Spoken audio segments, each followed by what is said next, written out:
demokrasi di mana rakyat tidak benar-benar berdaulat di republiknya sendiri. Mari, sudah saatnya rakyat Indonesia tidak lagi menitipkan nasibnya kepada partai-partai dan elit-elit politik borjuis di republik ini. Betul tidak kawan-kawan? Sudah barang tentu bagi pengusaha, bagi si kapitalis melalui negara, melalui pemerintah harus melakukan kontrol dan mengatur daya beli rakyat Indonesia dalam hal ini, kawan-kawan. Agar apa? Rakyat Indonesia tetap bisa menjadi konsumen. Agar apa? Agar rakyat Indonesia tetap menjadi pasar bagi produk-produk yang diproduksi oleh si kapitalis. Betul tidak, kawan-kawan? Itu logika sederhananya. Lalu selanjutnya, melihat Indonesia bahwa selama 32 tahun rezim Orde Baru berkuasa, apa yang dilakukan oleh Orde Baru terhadap rakyat Indonesia adalah represi kesadaran, kawan-kawan. Kesadaran rakyat ditekan hingga level terendah, sehingga harus menjadi rakyat yang tunduk dan patuh, yang penuh dengan ketakutan, tidak berani melakukan perlawanan terhadap rezim. Betul tidak, kawan-kawan? Faktanya, bagaimanapun otoritas negara, kekuasaan yang menerapkan sistem pemerintah yang otoriter, merepresi kesadaran dan keberanian rakyat, dia tidak menghalang-halangi ketika rakyat sudah bergerak marah untuk menuntut perubahan. Betul tidak, kawan-kawan? Lalu saat ini kita memasuki orde reformasi yang terjadi setelah kesadaran rakyat direpresi. Orde reformasi justru melakukan manipulasi kesadaran terhadap rakyat Indonesia. Betul tidak, kawan-kawan? Ada banyak iming-iming yang diberikan negara, seolah-olah negara ini demokratis, seolah-olah negara hadir untuk rakyat, yang pada faktanya orde reformasi tidak lebih sebagai orde yang menerapkan sistem neoliberal terhadap ekonomi dan politik Indonesia, di mana orde reformasi justru mendagangkan segala sesuatu yang berharga bagi rakyat Indonesia, sehingga Indonesia kedaulatannya digadaikan hanya untuk kepentingan kaum modal asing. Hidup rakyat! Tidak sedikit contoh-contoh yang disampaikan oleh kawan-kawan tadi melalui orasi-orasi politiknya dari ujung barat sampai ujung timur Indonesia. Bagaimana praktek pemerintah yang pernah berkuasa di Indonesia selama orde reformasi adalah pemerintahan yang hanya ditujukan untuk kepentingan elit politik, partai politik borjuis, dan kapitalisme internasional. Betul tidak, kawan-kawan? Hidup rakyat! Yang mau bangun partai teriak oi oi. Yang mau bangun partai teriak oi oi. Yang mau bangun partai teriak dengan lantang. Yang mau bangun partai teriak lawan. Oke. Beberapa waktu lalu di awal tahun 2024 Indonesia katanya merayakan pesta demokrasi setiap 5 tahunan untuk menggantikan pemerintah berkuasa sebelumnya, yaitu era Jokowi yang sudah berkuasa selama 2 periode, dan sekarang digantikan oleh rezim Prabowo yang akan berkuasa untuk 5 tahun ke depan, kawan-kawan. Ada beberapa hal yang sangat menarik dari pemerintahan Prabowo sekarang ini, kawan-kawan. Bahwa di awal pemerintahannya kita dihadiahkan pertama apa, kawan-kawan? Mahkamah Konstitusi melahirkan putusan terkait dengan Judicial Review Omnibus Law yang dipandang banyak memberikan keuntungan bagi kelas pekerja Indonesia. Betul tidak, kawan-kawan? Kembali menerapkan upah minimum sektoral, memperketat penerapan sistem kerja kontrak outsourcing, memperketat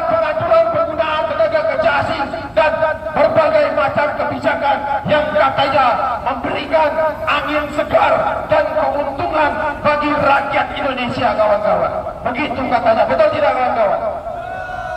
Melakukan program makan siang gratis bagi ibu hamil dan anak-anak untuk melakukan pencegahan stunting, untuk meningkatkan sumber daya manusia Indonesia menuju Indonesia Emas tahun 2045 agar Indonesia memiliki sumber daya manusia yang mampu bersaing dengan negara-negara lain. Betul tidak? Bukankah ini hal yang positif, kawan-kawan? Bukankah ini hal yang menguntungkan bagi rakyat Indonesia, kawan-kawan? Bukankah ini hal yang baik untuk Indonesia, kawan-kawan?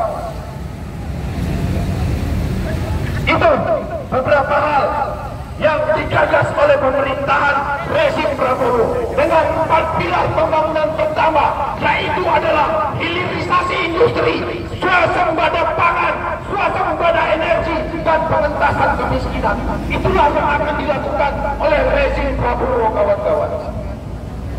Seperti yang kukatakan di awal tadi, bahwa orde reformasi yang dilakukan oleh Republik ini adalah manipulasi kesadaran, kawan-kawan, bahwa berbagai paket kebijakan yang digagas oleh pemerintah yang terkesan menguntungkan dan berpihak kepada rakyat itu tidak akan berlaku bagi kita. Betul tidak, kawan-kawan? Bagi rakyat yang memiliki bergagas berpikir dengan landasan materialisme, dialektika historis, kita tidak akan ditipu dengan kebijakan-kebijakan yang hanya bertujuan untuk tambal sulam bagi krisis Indonesia yang ada di depan mata. Betul tidak, kawan-kawan? Seperti yang kukatakan di awal tadi, bahwa kapitalisme barangnya tidak akan memiliki nilai, barangnya tidak akan berharga ketika daya beli masyarakat itu sangat rendah. Apa-apa yang dilakukan oleh pemerintah Indonesia untuk beberapa waktu ke depan itu semata-mata hanyalah untuk menjaga daya beli rakyat Indonesia, supaya apa? Indonesia bisa tetap menjadi negara pasar, rakyat Indonesia tetap bisa menjadi konsumen bagi barang-barang atau produk-produk kapitalis. Betul tidak, kawan-kawan?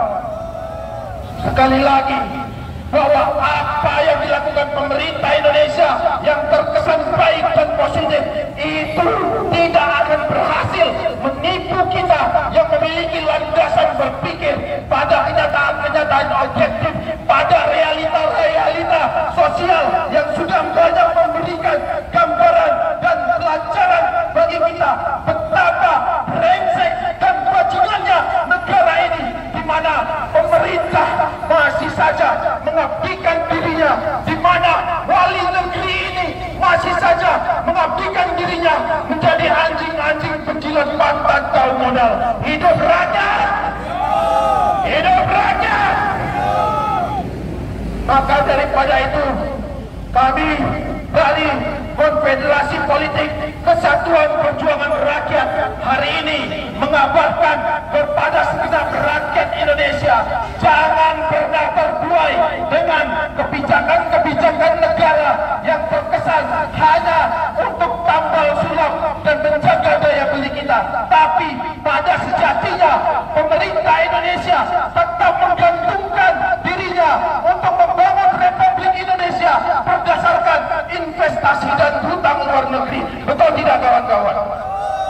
Kita lihat bagaimana program makan gratis itu justru mengorbankan sektor-sektor publik yang lainnya, di mana pemerintah akan mengurangi subsidi BBM dan subsidi listrik untuk menjalankan program makan siang gratis.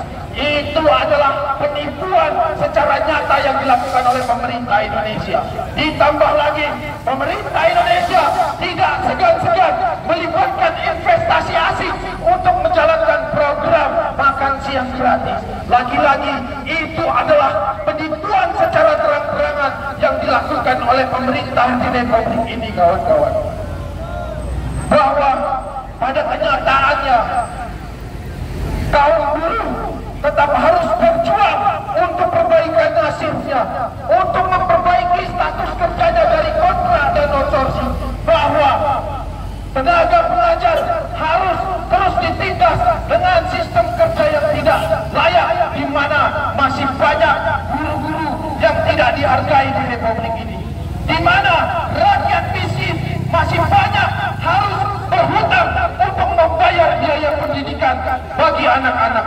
di mana kaum tani harus bertepuk lutut menangis di bawah kaki bapak-bapak kepolisian agar tanahnya tidak dirampas. Betul tidak kawan-kawan? Pertanyaannya adalah bagaimana anak-anak kaum buruh, kaum tani, kaum miskin kota, dan kelompok masyarakat ekonomi lemah lainnya di Republik ini dapat menyekolahkan anak-anaknya sampai jenjang pendidikan tinggi, dapat memberikan layanan kesehatan bagi keluarganya, sampai benar-benar menjadi rakyat yang sehat, rakyat yang berkualitas. Jika sampai saat ini pemerintah Indonesia masih saja menata Republik ini dengan berbagai paket kebijakan yang tidak berpihak pada kepentingan rakyat, kawan-kawan. Mulai dari Omnibus Law Cipta Kerja, mulai dari PP 51, mulai dari Omnibus Law Kesehatan, dan berbagai paket kebijakan liberal lainnya, justru tidak hanya merugikan rakyat Indonesia, tapi justru semakin membuat rakyat terperangkap dari kedaulatan di tanah airnya sendiri. Betul tidak kawan-kawan? Maka pada kesempatan kali ini Kesatuan Perjuangan Rakyat menyerukan kepada segenap rakyat Indonesia, jangan mudah ditipu oleh kebijakan pemerintah yang sejatinya ditopang oleh politik hutang dan investasi, di mana rakyat tidak benar-benar berdaulat di republiknya sendiri. Mari, sudah saatnya rakyat Indonesia tidak lagi menitipkan nasibnya kepada partai-partai dan elit-elit politik borjuis di republik ini. Betul tidak kawan-kawan? Sudah saatnya rakyat Indonesia menyuarakan perlawanan, menggemakan persatuan di seluruh pelosok negeri. Mari kita bangun kekuatan politik rakyat sendiri. Mari kita bangun, kita tempa senjata kita sendiri, kawan-kawan. Agar apa? Agar rakyat benar-benar berdaulat di tanah airnya sendiri. Hidup rakyat! Rakyat! Bahwa gagasan konfederasi politik Kesatuan Perjuangan Rakyat adalah bagaimana rakyat bersatu melalui politik persatuannya, membangun partai politiknya sendiri sebagai senjata utama perlawanan kelas tertindas di Republik Indonesia. Agar apa, kawan-kawan? Kita mampu berkuasa, rakyat benar-benar berdaulat di tanah airnya, di republiknya sendiri, kawan-kawan. Kita ingat bagaimana rakyat Indonesia mendirikan republik ini dengan perjuangan yang berdarah-darah, dengan pengorbanan selama bertahun-tahun. Kita tidak akan rela jika republik yang sudah kita perjuangkan, republik yang sudah dimerdekakan ini menjadi republik yang sengaja diobok-obok oleh pemerintah yang bajingan untuk diabdikan kepada kepentingan kapitalisme. Hidup rakyat! Hidup rakyat! Mungkin tidak banyak yang bisa saya sampaikan. Hanya itu, terima kasih kepada kawan-kawan delegasi, baik dari Ormas, berbagai daerah, dari MPPI, dari SMI, dari BMI, yang turut mensukseskan Kongres kedua Kesatuan Perjuangan Rakyat. Mari sama-sama kita berpisah untuk menghimpun, dan kita akan berkumpul dalam ruang-ruang persatuan yang kuat untuk memberikan perlawanan yang hebat. Betul tidak kawan-kawan? Betul. Rakyat, hidup rakyat, hidup buruh, hidup kaum tani, hidup mahasiswa, hidup kaum miskin kota, hidup perempuan yang melawan.